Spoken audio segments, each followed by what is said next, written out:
फिर उसमें वो पैसा बेमतलब व्यर्थ करते हैं। अपने आत्माओं बच्चों का ब्याह होना है, उसको कति सिंपल साधारण तरीके से करना चाहिए। उसको कितनी बकवादों पर ले गए हम, कितना डीजे बजाने लग गए, फिर नाचा सारा परिवार कंजरा की तरह बाहर खड़ा हुआ गली में, बाण भी, बेटी भी, माँ भी, बाप भी, भाई भी, सारे जुलूस काटने। काल का तो ये उद्देश्य है कि इनको इतना निर्लज कर दूं और इतना कुबज में बाढ़ दूं कि ये भगवान की तरफ झांकें को नहीं। खूब पैसा लगाते हैं, कोई शराब पिलाते हैं और बेमतलब के आइटम और वो दहेज रूप में देते हैं।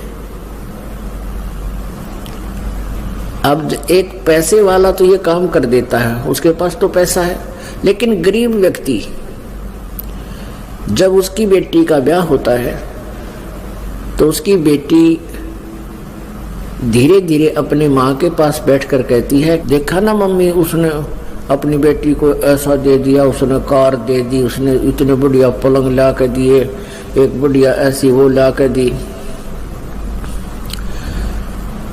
तो माता समझ जाती है कि बेटी की उत्सुकता है कि मैं भी ऐसा ही कुछ लेकर जाऊं।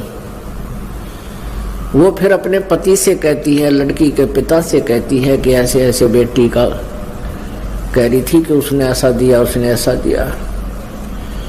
तो फिर वो पिता दुख सुख पाके कहीं से कर्ज उठाकर न सोचा मेरी बेटी की आत्मा दुख ना पावे और मैं भी कुछ अच्छे आइटम दे दूं और फिर कर्जा हो जा। अपने आत्माओं एक विशेष बात ध्यान रखा करो, क्योंकि हम सत्संग में आते हैं तो इसका असर भी होना चाहिए। ये बातें कहन सुन की नहीं है, ये कर पाड़न की है। बेटी का ब्याह लाख रुपये ला दे तब भी ब्याह होना है, और भाई 10-20 हजार में काम चला दे वो भी ब्याह ही होना है, विवाह ही करना है। हमने इन बकवादों को छोड़ के सिंपल से ढंग से अपना बच्चों को की शादी कर देनी चाहिए। आजकल क्या है कि जैसे बारात आती है, निरा ये वनस्पति घी और भी डुप्लीकेट घटिया से घटिया लाते हैं और लड्डू जलेबी बर्फी आइटम मिठाई बनाते हैं। खाने वाला भी बीमार और बेमतलब व्यर्थ होता है वो पैसा। तो इसलिए हमने बहुत सिंपल वे से बच्चों का ब्याह करना चाहिए, जिससे क्या होगा कि हमारी आधी टेंशन मिटेगी।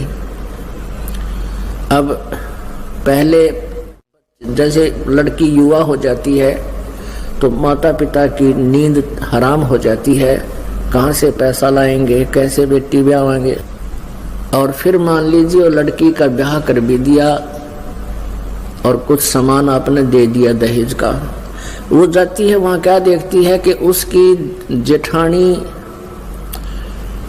उससे कुछ ज्यादा आइटम ला रखे हों दहेज में, तो फिर उस परिवार वाले रह रह कर टोकते हैं, देख या बड़े वाली तो इतना लाई थी, उसने इतना लाई, देखियो कितना सामान लाई।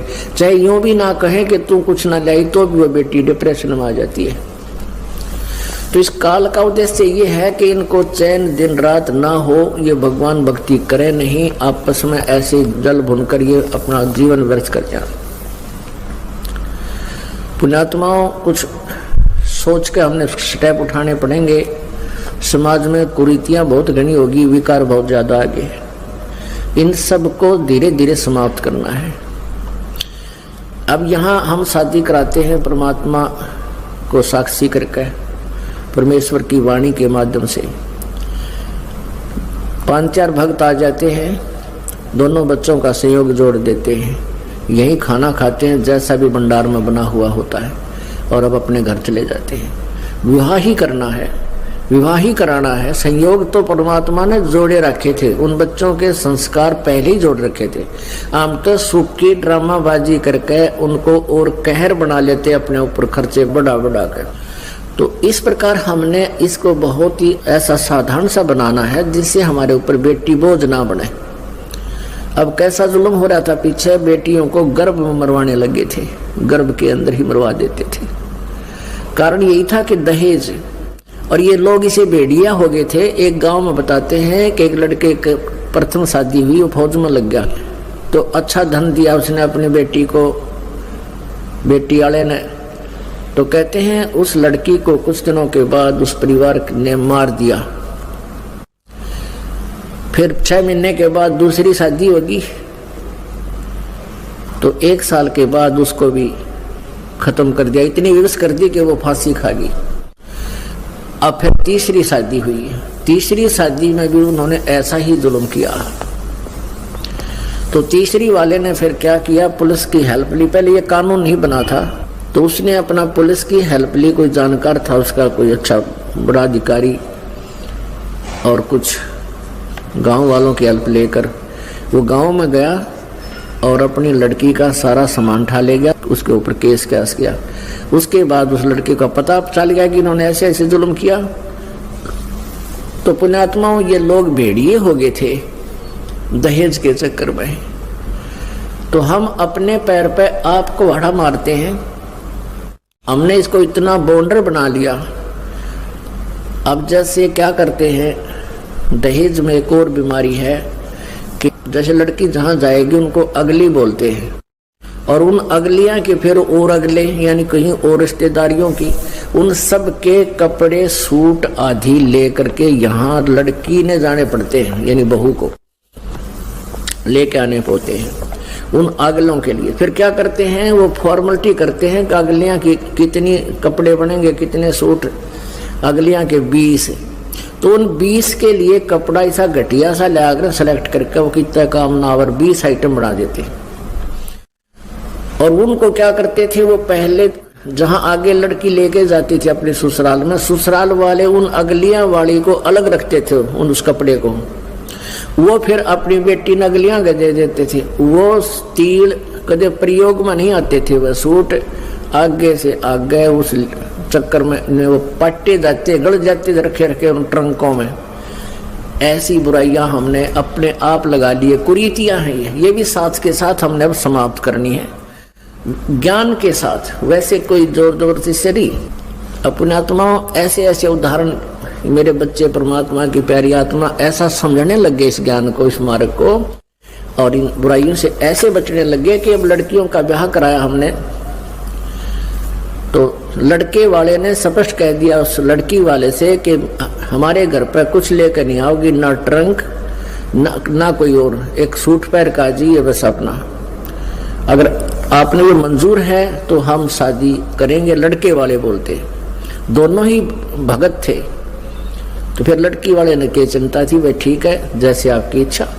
हम चाहते थे कि जैसे लड़की का हक है, यहाँ रही है, उसकी यहाँ संपत्ति में भी हिस्सा है, हम उसका प्रयोग कर रहे हैं, तो हम चाहते थे 10-5 हजार का कुछ तुम्हें कपड़ा वपड़ा दे देते, और वो भी मना कर दिया। तो ऐसे ही दूसरी लड़की, यही वो भक्त सेवा करता है, कृष्ण भक्त कृष्ण थे, उनकी 2 लड़कियों की शादी हुई, और दोनों ही लड़के वाले इतने भाग्यवान, उन्होंने कुछ नहीं लिया और अपने आप उन लड़कियों के लिए ट्रंक, जो अलमारी चाहिए, कोई बेड आप मोल ले।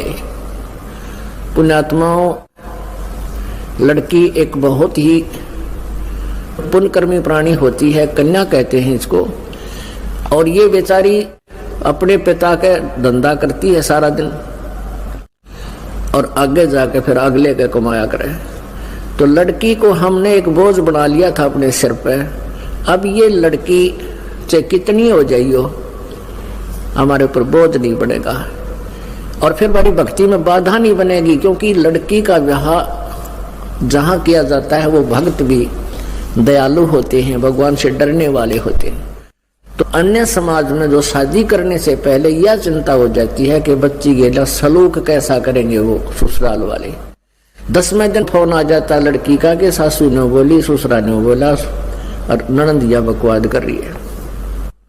और भक्तों में जब शादी हो जाएगी, अगर वो भक्त होंगे, उनमें दया होती है, वो कोई इस प्रकार की टॉर्चर उस लड़की के साथ नहीं करते। तो इस प्रकार पुण्यात्माओं, आपका भी जीवन सफल होगा, और बेटी जिसने ब्याह दी वो माता पिता भी अपना सुख का सांस लेते हैं।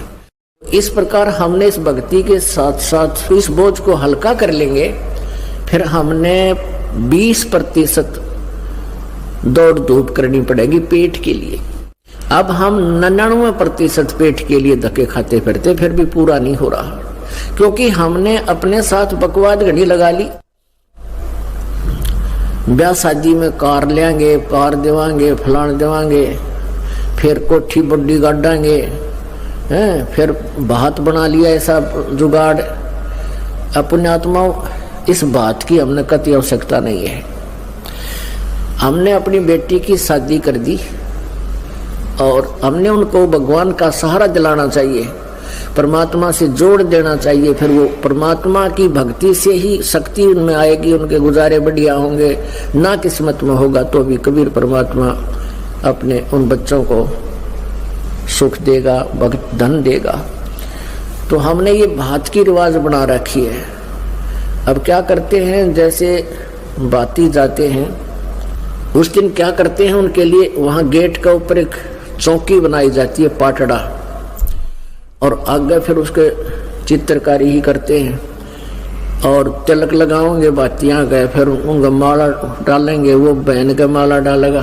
तो इस तरह के जो ड्रामाबाजी है क्यों शुरू हुई? लालच और लोभ में। अब ससुराल वाले उस लड़की को कहते हैं कि तेरे भाइयों की बढ़िया सेवा करिए, या अच्छा धन देंगे, अच्छा बात भरेंगे। मान लिए उन्हें 1500 रुपये दे दिए बात में कि सारी उम्र का काम हो गया वो। तो ये उन पर भी बोझ। अच्छा, फिर कपड़े, जैसे शादी होती है हम देखा करते तो सबके नए कपड़े बनवाया करते, रिश्तेदार आ जाते, बहन बेटियां आ जाती, अपने घर वालों के भी, यानी ब्याह वो जो लड़का लड़की का संयोग जोड़ने में जो खर्चा थोड़ा होया करता, ये बाकी ड्रामाबाजी में विघ्न हो जाया करता। तो हमने इन सब को, जैसे हम भात में जाते हैं और हम अपनी पूजा कराते हैं, तिलक आदि लगवाते हैं, ये नहीं लगवाना चाहिए, क्योंकि हम जीव हैं। अगर हम भक्ति पर लगे हुए हैं और हम दूसरे से अपनी पूजा कराते हैं तो परमात्मा रुष्ट हो जाता है।